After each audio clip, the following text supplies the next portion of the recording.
And the question is, a cube has volume 8 centimeters squared. If the cube is completely contained in a sphere, Shanyang. 12 pi. That is the correct answer. And it's 2-1 Shanyang. All right, let us analyze this question. The question reads, a cube has a volume of 8 cm cube.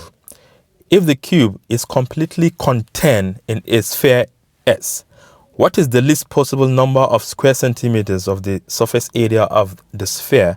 And we express the answer in terms of pi.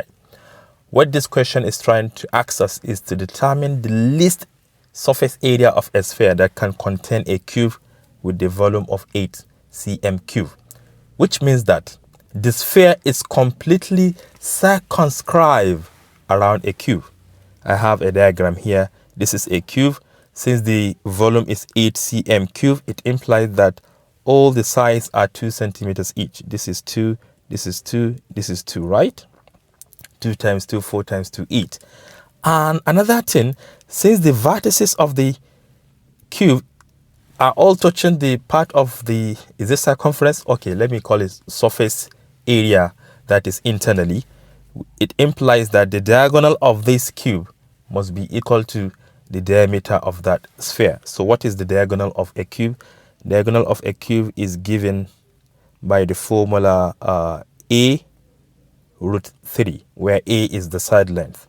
And in this case, it is going to be what? 2 root 3. This is the diagonal. So what is the area of a sphere? Area of a sphere is given by the formula 4 pi r squared.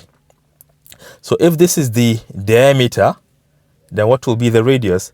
This implies that the radius will be what? Root 3, because half of a diameter equals the radius. All right, let us plug in the radius here. Therefore, a is equal to 4 pi, r is root 3, everything squared.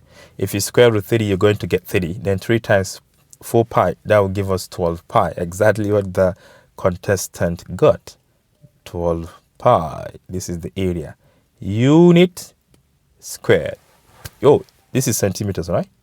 So it should be centimeter squared. As simple as that.